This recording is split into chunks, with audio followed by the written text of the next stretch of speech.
अस्सलाम वालेकुम। तो आज की इस वीडियो में हम MTS 632 कम्प्लेक्स एनालिसिस की फ़ाइनल टर्म की तैयारी के हवाले से बात करेंगे।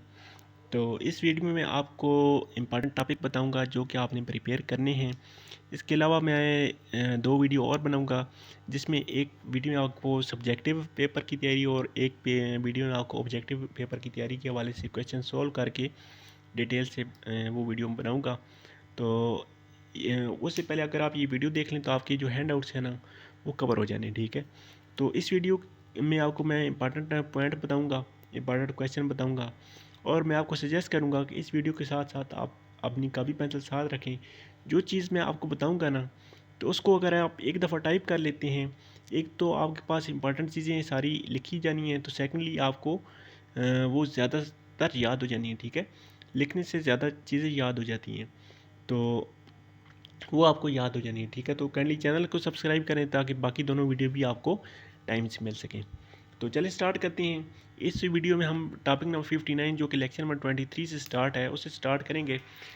तो यहाँ पे हमारे पास सबसे पहले काची रूट टेस्ट ही अप्लाई होता जा रहा है, ठीक है। तो ये वाली जो डेफिनेशन है ना, इसको आप थोड़ा सा अंडरस्टैंड कर लें, क्योंकि ये आगे बहुत ज़्यादा यूज़ हो रही है, ठीक है। तो ये आपके पास C N minus into Z minus A की पावर एन समीशन में है, एन इक्वल 0 से इन्फिनिटी तक, ठीक है। यहाँ पे सी एन और ए क्या चीज़ है, ये आपके पास कम्प्लेक्स नंबर है, ठीक है, फिक्स कम्प्लेक्स नंबर। तो ये सीरीज़ आपके पास एक कम्प्लेक्स सीरीज़ बन रही है, ठीक है। तो इस सीरीज़ को लेके आगे चलेंगे। तो यहाँ पे कुछ एग्जांपल दे रहा है, कह रहा है अगर ए इक्वल 3 हो, n c n equal n factorial होता है, आपके पास ये सीरीज़ बनती है। जस्ट समझाने के लिए कह रहे हैं, ठीक है। तो बाकी इसकी ओपन करके ये इसने फॉर्म लिखी हुई है। तो ये सिंपल समझने वाली चीज़ें हैं, बाकी इनमें कुछ इंपॉर्टेंट याद करने वाली चीज़ें नहीं हैं। जो याद करने वाली इंपॉर्टेंट चीज़ें आएंगी वो आपको मैं बताऊंगा। तो यहाँ पे सबसे पहले ये वाले जो थ्योरम आया है, इस थ्योरम को आप 2-3 दफ़ा लिखें। बहुत ज़्यादा इंपॉर्टेंट थ्योरम है, ठीक है। इसमें से 3-4 MCQs बन सकते हैं और पूरा थ्योरम भी आपको कह सकता है, ठीक है। और इस किसी क्वेश्चन भी आएंगे। थ्योरम क्या कहता है कि अगर आपके पास ये वाली सीरीज़ हो, कम्प्लेक्स सीरीज़, तो इसमें ये कब कन्वर्ज कब करेगा, ये कन्वर्ज कब तब करेगा जब इन तीनों में से कोई एक पॉइंट आपके पास सेटिस्फाई हो जाए। सबसे पहला पॉइंट क्या कहता है, अगर z इक्वल ए हो जाए, तो यहाँ पे देखिए z इक्वल ए होगा तो ये सारी टाइम 0 की इक्वल हो जाएगी, तो ये कन्वर्ज कर जाएगा। सेकेंडली कहता है z माइनस ए का मॉड अगर आपके पास लेस देन आ जाए रो से। अब रो क्या चीज़ है, रो आपको मैं नेक्स्ट आगे बताऊंगा कि रो क्या चीज़ है। यहाँ पे सिंपल आपने याद रखना है कि अगर लेस देन आ जाए रो से, तब आपकी ये सीरीज़ कन्वर्ज कर जाएगी। थर्डली कहता है कि इंटायर कम्प्लेक्स प्लेन भी आपकी जो है कन्वर्ज कर सकती है। तो ये रो निकालने का जो तरीका है, ये नेक्स्ट मॉड्यूल में दिए गया है, वो मैं आपको आगे बता दूंगा। तो यहाँ पे काची जो टेस्ट है, काची कन्वर्जेंस टेस्ट, उसको रिकॉल किया गया है कि अगर हम लिमिट्स सुप्रीमम के ऊपर अप्लाई करें ना, उसकी पावर 1/n लेके, तो इक्वल एल क्या आ जाती है। तो एल अगर लेस देन 1 होगा तो सीरीज कन्वर्ज करेगी, ग्रेटर देन 1 होगा डाइवर्ज करेगी। सिंपल काची रूट टेस्ट है, तो इसी का प्रूव है, इसको आप छोड़ सकते हैं, ठीक है। तो बाकी यहाँ से ये वाला जो पॉइंट है, ये वाला थोड़ा सा इंपॉर्टेंट है, इसको आपने माइंड में रखना है कि अगर z इक्वल ए के हो, उस पूरी सीरीज़ जो कि हमने पढ़ी थी, z इक्वल ए के हो, तो आपकी ये जो सीरीज़ है ना, ये आपके पास सिंगल पॉइंट के ऊपर कन्वर्ज करेगी, ठीक है। तो बाकी अब नेक्स्ट क्वेश्चन है कि हमने उस रो की वैल्यू कैसे निकालनी है, ठीक है। तो उस रो की वैल्यू निकालने के लिए आगे 2-3 थ्योरम दिए गए हैं, ठीक है। तो वही बात है, सिंगल पॉइंट के ऊपर रेडियस ऑफ कन्वर्जेंस आपका 0 होगा, ठीक है। तो सिंगल पॉइंट z इक्वल ए के लिए आपका जो रेडियस ऑफ कन्वर्जेंस है ना, वो आपके पास 0 होगा। ये पॉइंट आपके पास इंपॉर्टेंट पॉइंट है। नेक्स्ट टॉपिक नंबर 61 में कहता है कि वही थ्योरम इसने लिखा है। अब कहता है how to find radius of convergence. ये जो p हमने निकाला है ना, रो जिसको बोलते हैं, अब कहता है इसको निकालना कैसे है। इसको निकालने के ये 3 तरीके हैं। सबसे पहला तरीका हमारे पास है काची रूट टेस्ट, ठीक है। काची रूट टेस्ट में हम क्या करते हैं कि हम सी एन, हमारे पास जो सीरीज़ में आ रहा है ये वाला सी एन, ठीक है, सी एन की बात कर रहे हैं, ये जो सी एन है, ठीक है। इस सी एन के ऊपर अगर इसकी पावर लें 1/n और इसके ऊपर लिमिट अप्लाई करें और उसको 1 से डिवाइड करें, तो हमारे पास रो की वैल्यू हो जाती है। ठीक है। सेकेंडली तरीका कौन सा है, काची हैडमर टेस्ट। तो इन दोनों तरीके में डिफरेंस क्या है कि काची रूट टेस्ट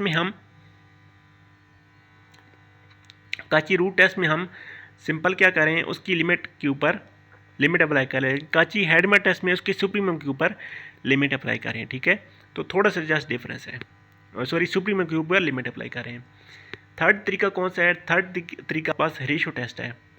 रेशियो टेस्ट वही है जो कि आप पिछली क्लास में पढ़ के आए हैं। नेक्स्ट एग्जांपल में इसको यूज़ करेंगे तो आपको ज़्यादा समझ आ जाएगा। अच्छा, ये पहली एग्जांपल है हमारे पास। तो इस पहली एग्जांपल में आप इमेजिन करें, यहाँ पे आपके पास कौन सा टेस्ट अप्लाई होगा। रेडियस ऑफ कन्वर्जेंस हमने फाइंड करना है कि हमने उस रो की वैल्यू फाइंड करनी है। तो तीन तरीके हमने देखे हैं, कौन सा तरीका यहाँ पे अप्लाई होगा। यहाँ पे सबसे पहले आप चीज़ नोट करें, यहाँ पे आपके पास ए की वैल्यू क्या है, ए इक्वल 4 है। ठीक है, ए इक्वल 4 है। सी एन की वैल्यू क्या है, सी एन की आपके पास ये वाली वैल्यू। ठीक है, तो हमने सी एन के ऊपर सारी कुछ करना होता है। तो यहाँ पे सी एन की देखें पावर एन है, तो हम वो वाला टेस्ट अप्लाई करेंगे जिसके ऊपर हम 1/n वाला टेस्ट हम अप्लाई करेंगे। ठीक है, तो 1/n पावर हम कहाँ पे यूज़ करते थे, काची रूट टेस्ट में। तो इसमें काची रूट टेस्ट अप्लाई करेंगे। ये देखें काची रूट टेस्ट अप्लाई हुआ। ठीक है, तो 1/n n से कैंसिल हो गया, बाकी हमारे पास सिंपल लिमिट बची और हमारे पास आंसर आ गया 1/3। लेकिन यहाँ पे आपने मिस्टेक नहीं करनी, ये आप अभी आपके पास रो की वैल्यू नहीं आई है, क्योंकि रो की वैल्यू हमारे पास आती थी रो इक्वल 1 जो चीज़ हम लिमिट में अप्लाई करते थे, तो 1/1/3 आएगा। ठीक है, तो नीचे देखें वही बात, और हमारे पास रो की वैल्यू आ गई है 3। ठीक है, नेक्स्ट एग्जांपल देखें। अब देखें इसमें कौन सा टेस्ट अप्लाई होगा। इसमें हमारे पास 1/n लिमिट अप्लाई नहीं कर सकते, क्योंकि इसकी पावर n नहीं है। ठीक है, तो हमने जो सेकंड वाला टेस्ट पढ़ा था कि सुप्रीमियम वाला टेस्ट, हम सुप्रीमियम के ऊपर लिमिट अप्लाई कर दें। तो इसकी अगर लिमिट हम देखें, इसकी लिमिट हमारे पास आ रही है 4 5 4 5 और 5। इसका सुप्रीमियम क्या है 5, तो 5 के ऊपर लिमिट अप्लाई की। ठीक है, तो 5 ही आ गया। 5 को 1 से डिवाइड किया तो 1/5 इसकी रो की वैल्यू आ गई है। अब थर्ड ये वाली एग्जांपल देखें। इस एग्जांपल के ऊपर हमारे पास कौन सा टेस्ट अप्लाई होगा। तो हमारे पास यहाँ पे सी एन की वैल्यू क्या आ रही है, सी एन की वैल्यू हमारे पास ये वाली आ रही है। ठीक है, फर्स्ट टर्म हमारे पास होती है 1/n फैक्टोरियल। तो इसके ऊपर 1/n वाले टेस्ट अप्लाई नहीं हो सकते, तो इसके ऊपर हम रेशो टेस्ट अप्लाई करेंगे।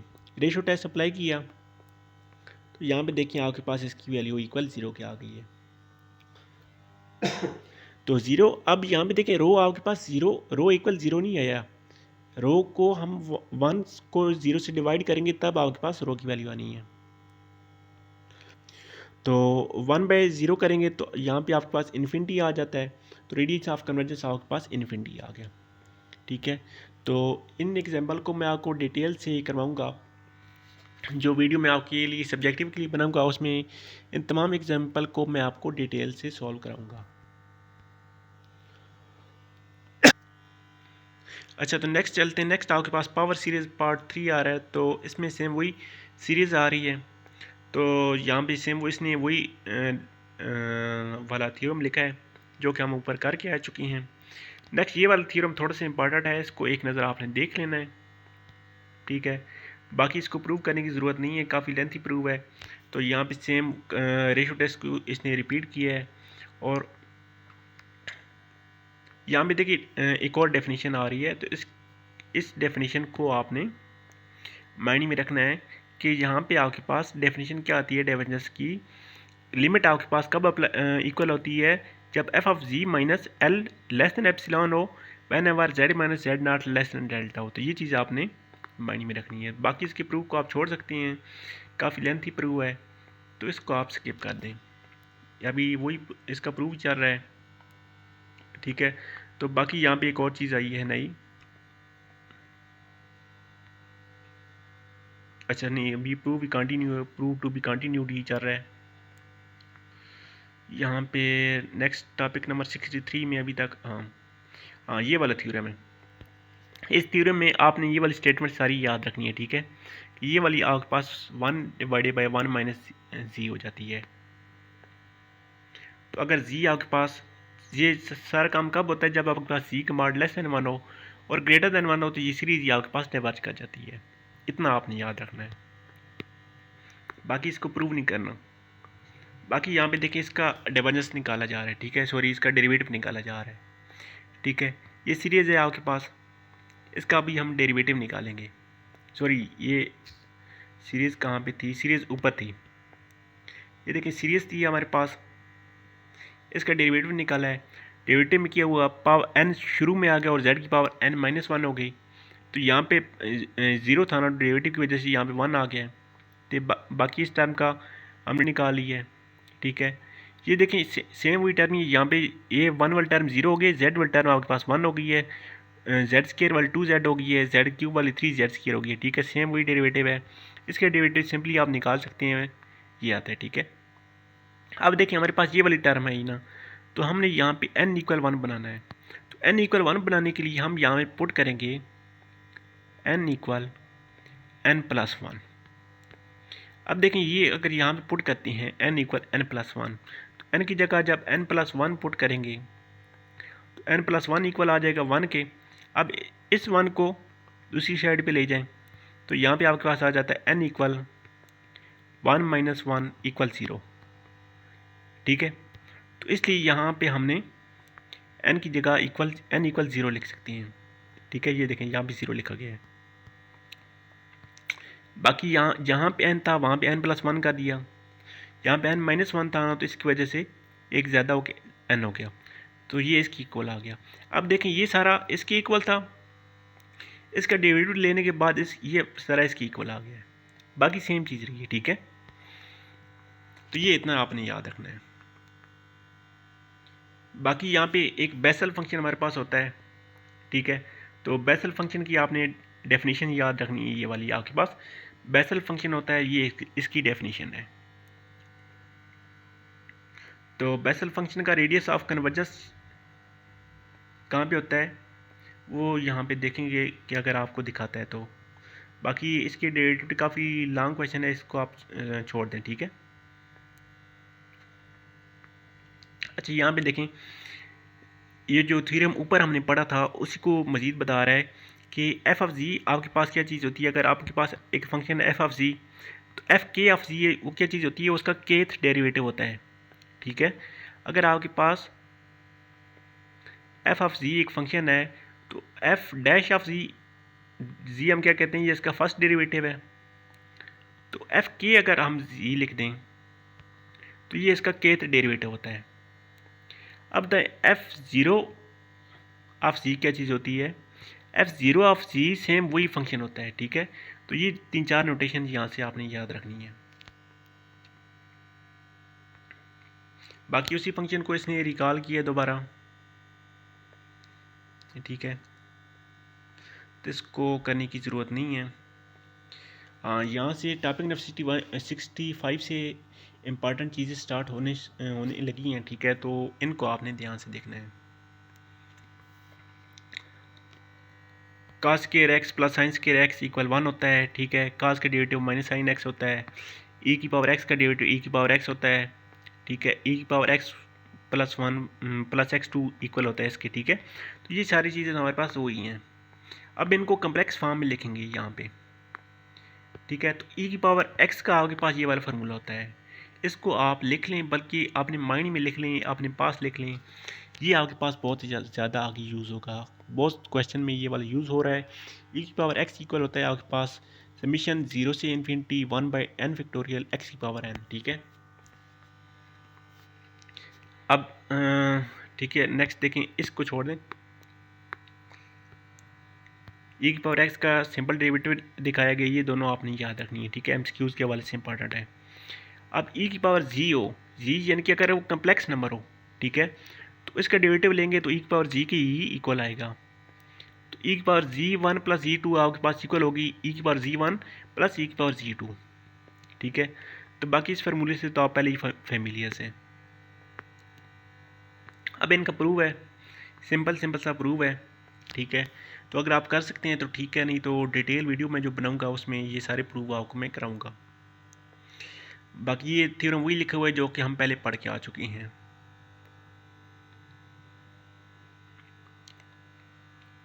ये वाला जो ई की पावर जेड वाली ये जो 2-3 प्रूफ है ना, ये वाले ये आपके पास इंपॉर्टेंट है, लेकिन आपको मैं नेक्स्ट वीडियो में ये चीज़ें कवर कराऊंगा। बाकी यहाँ से देखें कौन सी चीज़ इंपॉर्टेंट है। तो यहाँ पे देखें ई की पावर जी है, उसमें अगर हम आयोटा 2 पाई ऐड कर दें तो इक्वल ई की पावर जी होती है, ठीक है। तो 2 पाई उसका पूरा एक चक्कर हो जाता है, ठीक है। तो Z1 इक्वल Z2 कब हो सकता है? जब आपके पास Z2 इक्वल हो Z1 प्लस आयोटा 2 पाई एन। ये चीज़ आपने याद रखनी है। बाकी इसमें क्या चीज़ है, अच्छा 1 to 1 कब होगा, ठीक है। तो 1 to 1 के लिए यहाँ पे इसने कंडीशन लिखी हुई थी, वो मैं आपको दिखाता हूँ तो वो आपको बताऊँगा 1 to 1 ये फंक्शन कब होगा। ये ग्राफ ज़्यादा नहीं आते, ग्राफ को आप छोड़ दें, ठीक है। ग्राफ के लिए आपने परेशान नहीं होना कि ये ग्राफ क्या चीज़ें होती हैं। अब मल्टी वैल्यूड फंक्शन क्या चीज़ होती है? मल्टी वैल्यूड के लिए आपके माइंड में ये चीज़ होनी चाहिए कि for z not equal 0 we define the multi valued function as log as inverse of the function, ठीक है। तो ये आपके पास मल्टी वैल्यूड फंक्शन की डेफिनेशन है। उसके बाद यहाँ से ज़्यादा चीज़ें इंपॉर्टेंट नहीं हैं। नेक्स्ट जो आने वाली मॉड्यूल्स में है ना, उनमें कुछ बहुत ज़्यादा इंपॉर्टेंट चीज़ें हैं, तो वो मैं आपको बताऊँगा।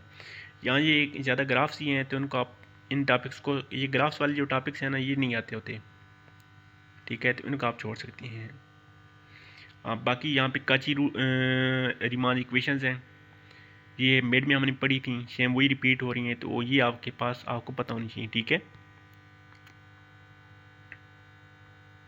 कोई फंक्शन अगर डेरिवेटिव डिफरेंशिएबल होगा तो काची रीमान इक्वेशन सेटिस्फाई करेगा। तो बाकी अभी तक यही सेम वही ग्राफ चल रहे हैं, तो इन टॉपिक्स को आप छोड़ सकते हैं। अब नेक्स्ट है z की पावर c। z की पावर c आपके पास किसकी इक्वल होगा, ये अभी प्रूव जा रहा है, इस प्रूव को आप छोड़ दें, ठीक है। काफ़ी लेंथी सवाल है। अब देखें, इन जनरल हमारे पास होता है कि अगर कोई चीज़ डिनोमिनेटर में हो तो आपके पास इक्वल हो जाती है, उसकी पावर माइनस हो जाती है, ठीक है। तो सेम कम्प्लेक्स नंबर में वही बात चल रही है, ठीक है। बाकी आपके पास दो नंबर अगर आपके पास मल्टीप्लाई हो रहे हैं कम्प्लेक्स नंबर और उनकी पावर बेस सेम है तो उनको आप एक दफ़ा लिख सकते हैं, ठीक है। ये चीज़ आपने माइंड में रखनी है। अगर डिवाइड हो रहे हैं तो उनको आप माइनस में लिख सकते हैं।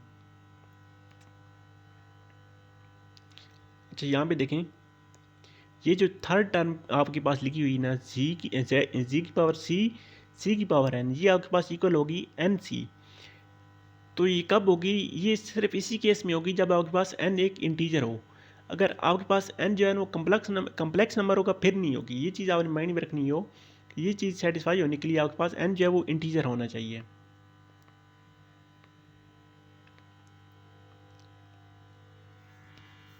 बाकी टॉपिक नंबर 75 है, तो यहाँ पे इसका डेरिवेटिव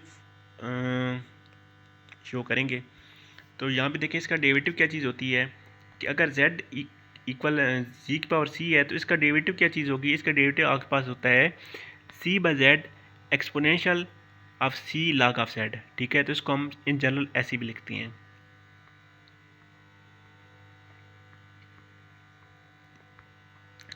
अच्छा उसके बाद यहाँ पे हाँ, ये वाला जो डेरिवेटिव है ना, ये भी आपने याद रखना है, ठीक है।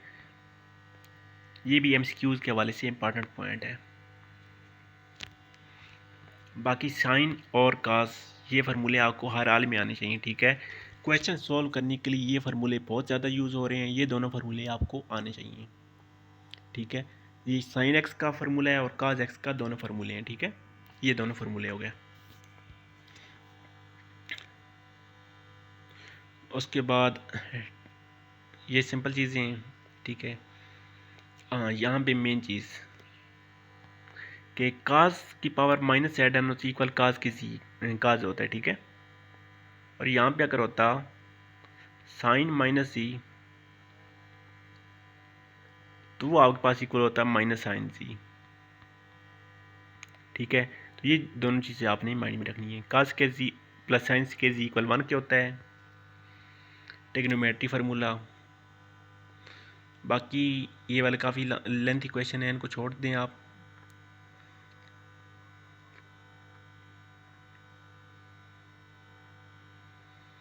तो बाकी जो इम्पोर्टेंट चीज़ यहाँ पे नेक्स्ट आने वाले मॉड्यूल में बहुत ज़्यादा इंपॉर्टेंट चीज़ें आने वाली हैं, ये यहाँ से स्टार्ट हो गई, ठीक है। ये जो दोनों फार्मूले लिखी हुई हैं, साइन 2z और काज 2z, ये दोनों फार्मूले आपको आने चाहिए, ठीक है। इनको रटा मार लें। ये साइन, ठीक है, साइन π/2 या साइन π/2 प्लस ई या साइन π/2 माइनस ई इक्वल होता है काज ई के। साइन 0 आपके पास इक्वल होता है पाई के ऊपर, ठीक है। और काज ई आपके पास इक्वल होता है 0 के n+1/2 पाई के। तो ये दोनों चीज़ें आपको पता होनी चाहिए, बेसिक चीज़ें हैं। उसके बाद जी नेक्स्ट ये ग्राफ वाले टॉपिक छोड़ सकते हैं, ठीक है, इनमें कुछ नहीं आता। तो बाकी ये यहाँ पे एक थ्योरम गिवन था। थ्योरम क्या कहता है कि साइन का डेरिवेटिव आपके पास काज जी होगा और काज का डेरिवेटिव माइनस साइन जी होगा, ठीक है। ये तो सिंपल डेरिवेटिव है रियल नंबर की तरह, लेकिन कुछ डेरिवेटिव कम्प्लेक्स नंबर के डिफरेंट आते हैं। तो जो डिफरेंट आएंगे वो मैं आपको बताता हूँ। टेन का डेरिवेटिव क्या आ जाएगा, सेकेंड स्क्वायर जी, ठीक है। इनका प्रूफ मैं आपको नेक्स्ट वीडियो में कराऊंगा, क्योंकि इसी वीडियो में अगर मैं कराता हूँ तो उसके बाद हाइपरबोलिक फंक्शन हमारे पास स्टार्ट होगी, ठीक है। साइन हाइपरबोलिक की ये वाली डेफिनेशन है, काज हाइपरबोलिक की ये वाली नीचे वाली डेफिनेशन है। तो ये दोनों हाइपरबोलिक के लिए आपको पता होना चाहिए। इस तरह यहाँ पे एक टेन की आएगी, तो टेन आपके पास sine hyperbolic divide by cos hyperbolic होता है कार्ड, इसी के उलट होता है सीकेंड, काज के उलट होता है और सीकेंड साइन के उलट होता है। नेक्स्ट ये डेरिवेटिव के 6 फार्मूले लिखी हुई हैं। तो ये 6 फार्मूले हाइपरबोलिक के लिए हैं, ठीक है। पहले हमारे पास थे साइन का सिंपल के लिए, अब यहाँ पे हाइपरबोलिक के लिए हैं, ठीक है। तो ये आपके पास 12 फार्मूले हो गए हैं।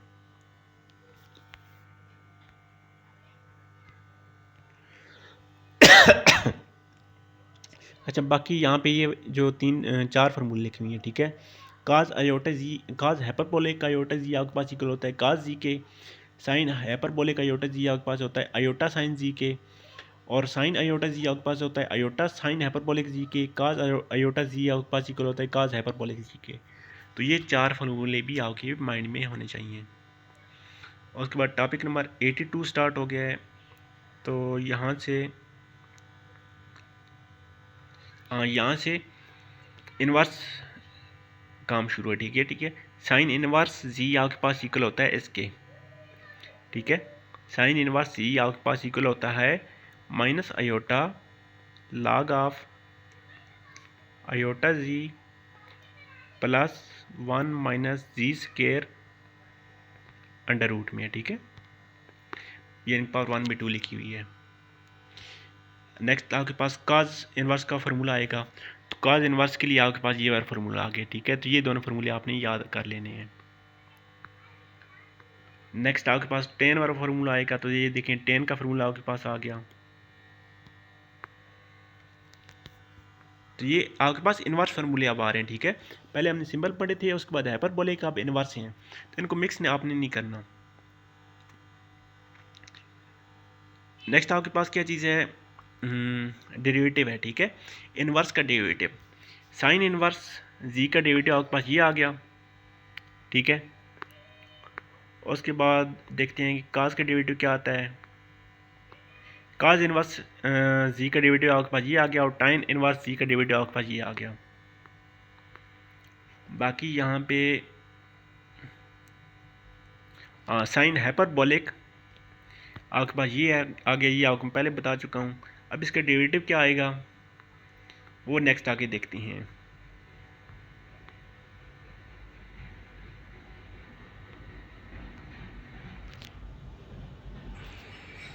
ये देखें, साइन हाइपरबोलिक जी का डेरिवेटिव ये आ गया, काज हाइपरबोलिक इन्वर्स का डेरिवेटिव ये आ गया और टैन इन्वर्स हाइपरबोलिक का डेरिवेटिव ये आ गया। तो ये तीनों भी आपने याद करने हैं। अच्छा, तो नेक्स्ट टॉपिक नंबर 85 से यहाँ से थोड़ी इंटरेस्टिंग चीज़ स्टार्ट होने जा रही हैं। इंटीग्रेशन है यहाँ से।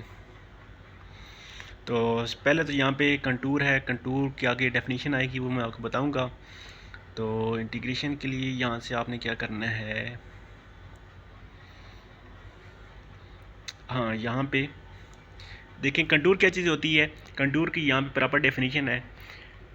A curve C is said to be contour if it is constructed by joining finitely many smooth curves end to end। ठीक है, फॉर एग्जांपल आपके पास एक कर्व ये यहाँ से है, सेकेंडली कर्व आप यहाँ से ये बनाते हैं, यहाँ से कनेक्ट होगी, ठीक है। थर्ड यहाँ से आप ये वाली बनाते हैं, फोर्थ यहाँ से ये वाली बनाते हैं और फिफ्थ यहाँ से फिर ये वाली बनाते हैं। तो ये पूरी आपके पास एक कंटूर बन गई, ठीक है। इसलिए ये लिखते हैं C = C1 + C2 up to Cn। तो ये आपके पास कंटूर बन जाता है। अब यहाँ से देखें, अब कंटूर के लिए यहाँ से देखें, अगर यहाँ पे आपके पास एक लाइन सेगमेंट है जो कि -1 से यहाँ से स्टार्ट होकर पहले यहाँ पे आएगा -1 तक, फिर -1 से कहता है कि 1 + आयोटा, तो 1 + आयोटा यानी कि यहाँ तक जाएगा, फिर यहाँ से यहाँ तक आएगा। तो ये तीन कर्व यहाँ पे बनाएंगे। तो इनका फार्मूला आप कैसे लिखेंगे? इनका फार्मूला लिखने के लिए आपके पास ये वाली होती है, ठीक है। तो ये वाली आपने याद रखना है, इनकी मदद से आप इनका फार्मूला लिख सकती हैं। तो फार्मूला लिखने का तरीका मैं आपको बताता हूँ। ये देखें, फार्मूला लिखने का आपके पास ये वाला तरीका होता है। तो फार्मूला सबसे पहली कर्व हमने बनानी है कहाँ से? 1 + आयोटा से -1 तक, ठीक है। तो यहाँ पे देखें, आपके पास यहाँ पे आ जानी है Z0 की वैल्यू आपके पास आ जानी है 1 + आयोटा, और Z1 की वैल्यू आपके पास 1 आ जानी है।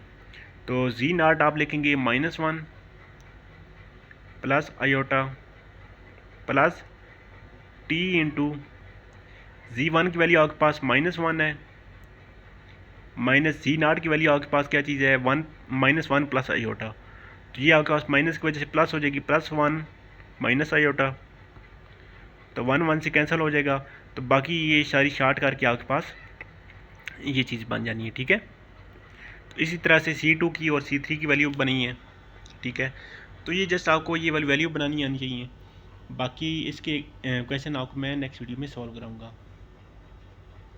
तो बाकी यहाँ से कुछ भी चीज़ इंपॉर्टेंट नहीं है, ये जस्ट इसकी एक दो थ्योरम्स हैं। ये यहाँ से आ गया कि suppose that f of z is continuous complex valued function defined on set. तो इसके लिए आपके पास इसकी इंटीग्रेशन इक्वल होगी। इंटीग्रेशन क्या चीज़ होती है? फंक्शन और उसका आगे डेरिवेटिव है, तो या इसको इंटीग्रेशन में लिख सकते हैं। तो ये चीज़ यहाँ पे लिखी हुई है। बाकी यहाँ से क्या कहता है कि integration complex on real intervals. तो इंटीग्रेशन हमने निकालनी कैसी है? तो सिंपल इंटीग्रेशन 2-3 एग्जांपल यहाँ पे हैं, आप इनको देख लीजिएगा। बाकी नेक्स्ट वीडियो में आपको ये सारी एग्जांपल करवा दूँगा, ठीक है। सिंपल ये बस एग्जांपल्स हैं कंटूर के हवाले से।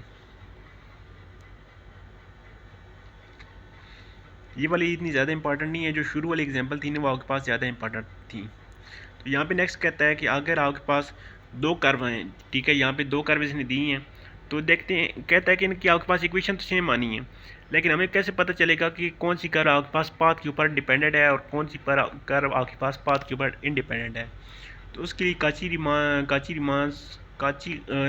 काची-गौस थ्योरम अप्लाई होना है। तो काची-गौस थ्योरम नेक्स्ट आएगा, वो मैं आपको दिखाता हूँ, ठीक है। वही क्वेश्चन यहाँ पे कह रहा है कि हमें कब पता चलेगा कौन सी कर्व आपके पास पाथ के ऊपर डिपेंड कर रही है और कौन सी पाथ के ऊपर डिपेंड नहीं कर रही, ठीक है। तो इसके लिए नेक्स्ट यहाँ पे काची-गौस थ्योरम आएगा।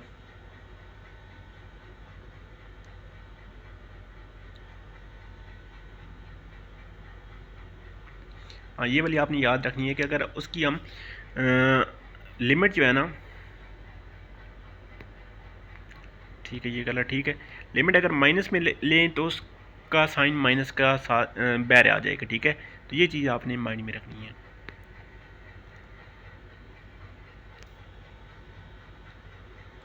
तो बाकी यहाँ से हाँ, इंटीग्रेशन की सिंपल सी वही चीज़ कि अगर इंटीग्रेशन दो के ऊपर हमने अप्लाई करनी हो तो दोनों को हम अलग-अलग लिख सकते हैं, ठीक है।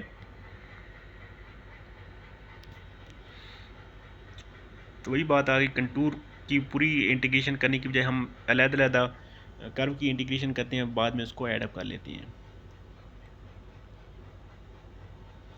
बाकी ये वाला जो थ्योरम है ना, ये बहुत इंपॉर्टेंट थ्योरम है, इसको आपने माइंड में रखना है कि इंटीग्रेशन करने के बाद हम जो इसके ऊपर ये अप्लाई करते हैं तो उसको अगर पहले अप्लाई कर दें तो less than or equal to का साइन आ जाता है। बाकी प्रूव करने की ज़रूरत नहीं है। बाकी यहाँ पे आपके पास सॉरी काशी औसत थ्योरम नहीं था, काशी औसत थ्योरम था। तो काशी औसत थ्योरम के लिए आपके पास जो इसकी डोमेन होगी ना सेट होगी, ठीक है। तो इंटीरियर और एक्सटीरियर की बात होनी लगी है यहाँ पे, ठीक है। तो काशी जॉर्डन कर्व आपको क्या कहती है, each simple closed curve divide the plane in two domains, ठीक है। तो एक तो आपका उसका इंटीरियर पॉइंट आ जाता है, तो सेकेंडली आपका उसका बाउंड्री पॉइंट आ जाता है। तो इसका कहने का यही मतलब है। तो ये देखें मुख्तलिफ़ किस्म की कर्व्स यहाँ पे दिखाई दी हैं, ठीक है। ये कर्व आपके पास यहाँ से स्टार्ट होगी, यहाँ से घूम के फिर वापस उसी पॉइंट पे आ रही है, ये कर्व यहाँ से घूम के। तो कर्व आपके पास ये सिंपली कनेक्टेड डोमेन आपके पास ऐसी कर्व होती है जो कि एक पॉइंट से स्टार्ट हो, ठीक है, और वापस अपने आप को इंटरसेक्ट किए बगैर वापस उसी पॉइंट के ऊपर आ जाए, तो उसको हम कहते हैं सिंपली कनेक्टेड कर्व, ठीक है।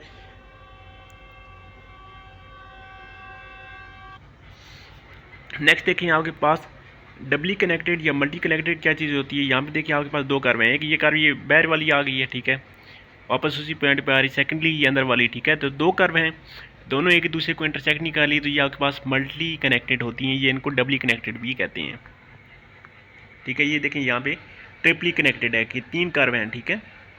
अब यहाँ देखिए पॉजिटिव डायरेक्शन कर्व की, हमारे पास ये जो कर्व्स हैं ना, तो इनकी पॉजिटिव डायरेक्शन कब होगी, नेगेटिव कब होगी।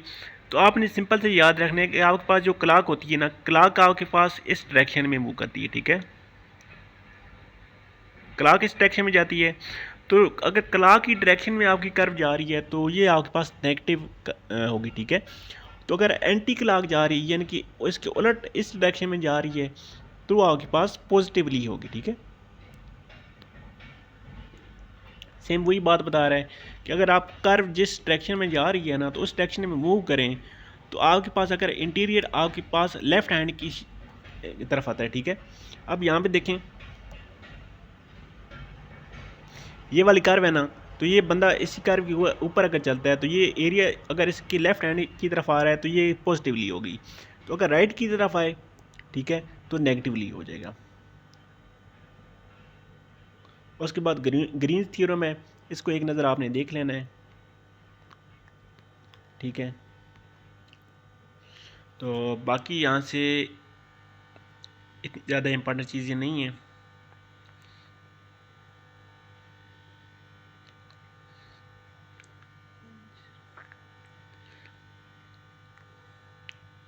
यहाँ से थोड़ी सी कम्प्लेक्स चीज़ें हैं, ठीक है। यहाँ ये वाली जो थ्योरम मैंने इसको भी एक दफ़ा आपने देख लेना है, कोई मुश्किल चीज़ नहीं है, जस्ट एक दो यहाँ पे मुश्किल चीज़ें इस्तेमाल हुई हैं, तो बाकी एक दफ़ा आपने देखेंगे तो ये इसलिए दो तीन थ्योरम, ये वाला भी थ्योरम है ये वाला, ठीक है। ये अगर आपके पास इक्वल 0 होगी जब n नॉट इक्वल 1 होगा, तो इक्वल जब n इक्वल 1 होगा तो ये आपके पास इक्वल हो जाएगी 2n पाई के।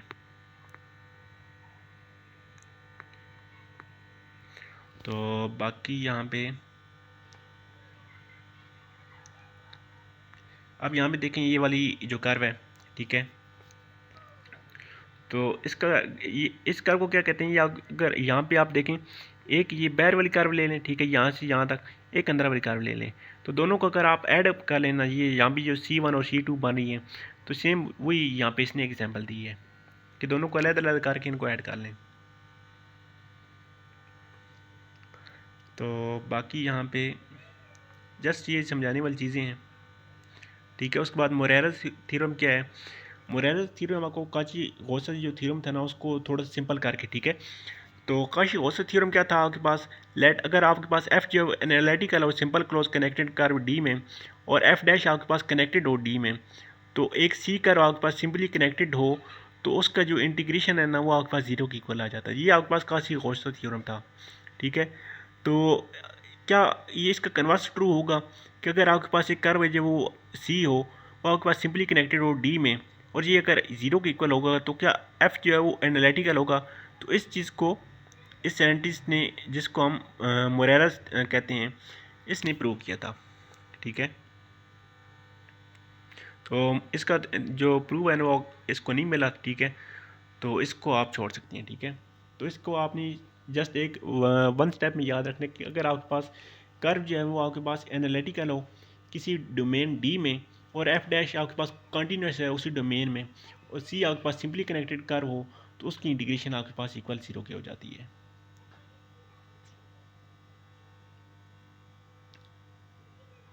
तो बाकी यहाँ से देखते हैं कि क्या चीज़ है। उसके बाद लियोवेली थ्योरम है, ये क्या कहता है कि अगर आपके पास एफ जो एक इंटायर फंक्शन है बाउंडेड हो ऑल वैल्यूज़ के लिए, तो वो आपके पास एफ जो कांस्टेंट होगा, ठीक है, ये वाला थ्योरम।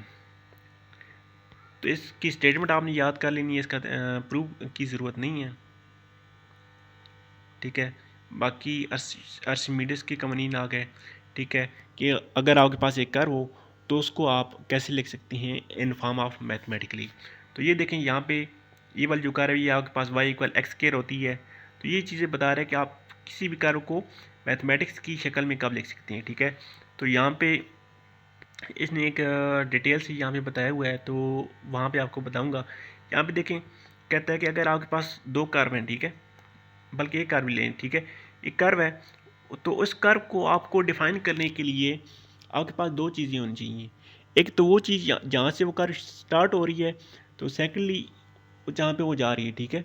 तो जहाँ पे वो स्टार्ट हो रही है उस पॉइंट को हम कहते हैं पी, ठीक है। अब देखें ये वाले जो पॉइंट है ना, ये कर्व स्टार्ट हो रही है, इस इनिशियल पॉइंट को हम पी कहते हैं और इस कर्व की डायरेक्शन को हम बी कहते हैं, ठीक है। तो वी आपके पास ये आ गया, ठीक है। तो ये दोनों अगर हमारे पास इंफॉर्मेशन हो तो इन दोनों की मदद से हम कर्व को इस तरह से लिख सकते हैं, ठीक है। पी आपके पास यहाँ सब डिनोमिनेटर में आएगा, डिनोमिनेटर नहीं सॉरी, यहाँ पे सब स्पेस में आएगा, और वी हम इस तरह बड़ा करके लिखेंगे। और इस कर्व को अगर हमने कम्प्लीटली लिखना है तो पी प्लस वी को दोनों को ऐड कर देंगे, तो हमारे पास इस कर्व की कम्प्लीटली वैल्यू आ जाएगी, ठीक है। यहाँ से वन जो पहली टर्म है वन टू में ऐड होगा, सेकेंड वन थ्री में ऐड होगा, थर्ड थ्री जो है वो टू में ऐड होगा, तो ये आपके पास इसकी वैल्यू आ जानी है। तो बाकी यहाँ से आपने याद रखना है कि दोनों कर्व दो अगर आपके पास कर्व हों वी पी और वी क्यू, तो ये दोनों आपके पास पैरेलल होंगी जब वी और जो डब्ल्यू है ये इक्वल होंगे, ठीक है। ये वी और ओमेगा सॉरी डब्ल्यू जो है ये आपके पास कर्व की डायरेक्शन बता रहे हैं ना, पी और क्यू तो उसकी इनिशियल पोजीशन बता रहे हैं, तो दोनों कर्व आपके पास पैरेलल होंगी जब आपके पास वी इक्वल डब्ल्यू के होगा, ठीक है। तो टू टेंजेंशियल का वी पी और वी क्यू आपके पास इक्वल होंगी जब ये वी इक्वल होगा डब्ल्यू के और पी इक्वल होगा क्यू के, यानी कर्व भी इक्वल होगी, उनके स्टार्टिंग पॉइंट भी इक्वल होंगे। तो ये दोनों कर्व आपके पास डिफरेंट होंगी जब आपके पास पी नॉट इक्वल होगा क्यू के। तो ये तीनों पॉइंट आपने माइंड में रखनी है, सिंपल सिंपल से पॉइंट है। तो बाकी नेक्स्ट देखते हैं, नेक्स्ट क्या चीज़ है। नेक्स्ट आपके पास वेक्टर फील्ड्स हैं कि इसमें एक दो थ्योरम्स हैं वो आपके पास इंपॉर्टेंट हैं।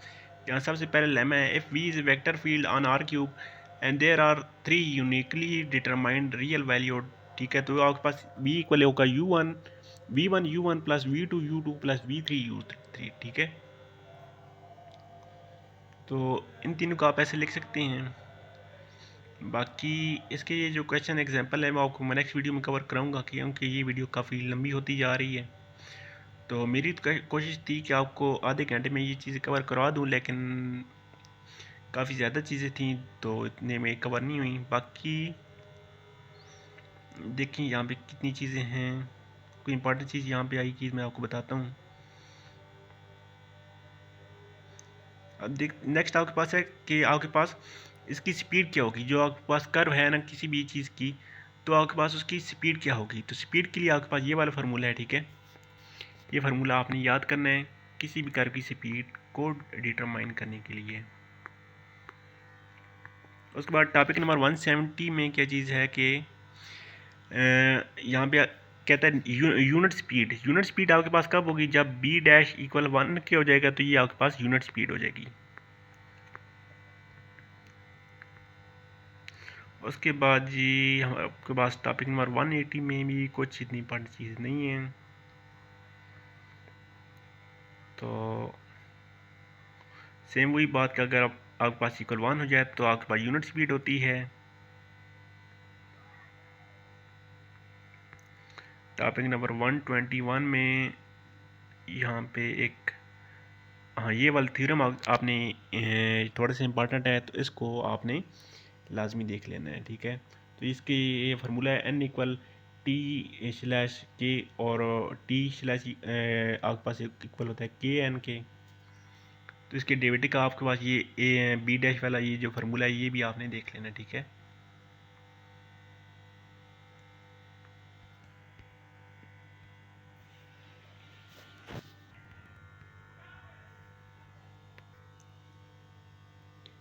अच्छा, इसके अलावा मैंने आपके लिए यहाँ पे कुछ इंपॉर्टेंट चीज़ें लिखी हैं, वो आपको मैं दिखाता हूँ। तो यहाँ पे देखें, आपके पास e की पावर x का ये वाला फार्मूला होता है, ठीक है। साइन x के लिए आपके पास ये वाला फार्मूला आ गया, काज x के लिए ये वाला फार्मूला आ गया, ठीक है।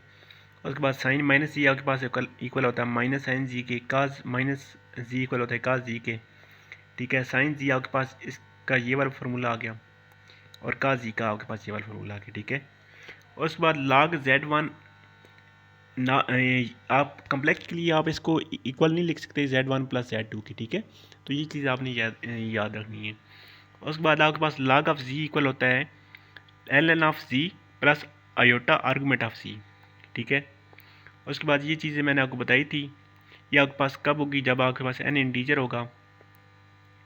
तो c1 इंटू c2 की power c, z1 into z2 की पावर c आपके पास इक्वल होती है z1 की पावर c इंटू z2 की पावर c। ये आपके पास इन जनरल ये आपके पास इक्वल नहीं है, ठीक है।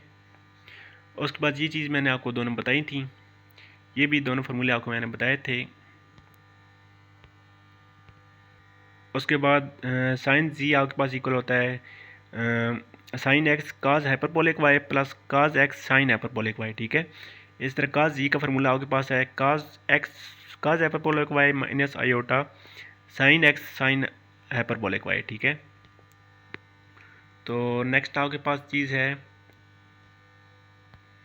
ये चीज़ें मैंने आपको बताई थी, ठीक है, सिंपल ये चीज़ें हैं। उसके बाद साइन z1 प्लस z2 आपके पास इक्वल होता है साइन z1 का z2 प्लस का z1 साइन z2, और का z1 प्लस z2 आपके पास इक्वल होता है का z2 minus sign z1 sign z2। और उसके बाद साइन z2 आपके पास इक्वल होता है 2 साइन z का z, और 2 का z आपके पास इक्वल होता है काज के z माइनस साइंस के z के। और उसके बाद ये वाला ये चीज़ें मैंने आपको बताई थी वीडियो में, डेरिवेटिव के ये 6 फार्मूले, ठीक है, सिंपल के लिए, ठीक है। और उसके बाद cos hyperbolic square Y minus sine hyperbolic square Y equal होता है 1 के, साइन हाइपरबोलिक वाई का फार्मूला काज हाइपरबोलिक वाई का फार्मूला। और उसके बाद ये आपके पास हाइपरबोलिक के 6 फार्मूले आ गए हैं, ठीक है। उसके बाद साइन इनवर्स आपके पास इक्वल होता है इसके, काज इनवर्स इक्वल होता है इसके, टैन इनवर्स इक्वल होता है इसके, ठीक है। तो बाकी इनका डेरिवेटिव साइन इनवर्स के डेरिवेटिव इक्वल होता है इसके, काज इनवर्स का डेरिवेटिव इक्वल है इसके, टैन का इसके इक्वल आ गया, ठीक है। साइन हाइपरबोलिक इनवर्स का डेरिवेटिव साइन हाइपरबोलिक इनवर्स इसकी इक्वल आ गया, काज हाइपरबोलिक इनवर्स इसकी इक्वल आ गया, और टैन हाइपरबोलिक इनवर्स इसकी इक्वल आ गया, ठीक है। उसके बाद लाइन सेगमेंट का ये फार्मूला मैंने आपको बताया था, आर्क लेंथ के लिए आपके पास ये वाला फार्मूला होता है, ठीक है। तो बाकी ये नेक्स्ट वही काशी थ्योरम लिखा हुआ है जो मैंने आपको बताया था। आई होपफुली आपको ये चीज़ सारी अंडरस्टैंड होंगी। बाकी अगर कोई चीज़ इसमें कमी बेशी रह गई है तो एक दफ़ा आप हैंड आउट्स रीड करेंगे तो ये सारी इंपॉर्टेंट चीज़ें मैंने आपको बता दी हैं, आपकी तैयारी यहाँ से कंप्लीट हो जानी है। तो बाकी मैं इसकी सब्जेक्टिव और ऑब्जेक्टिव की जो वीडियोस बनाऊंगा वो तो उनके लिए चैनल को सब्सक्राइब करें। तो वीडियो देखने के लिए थैंक यू, टेक केयर, अल्लाह हाफिज़।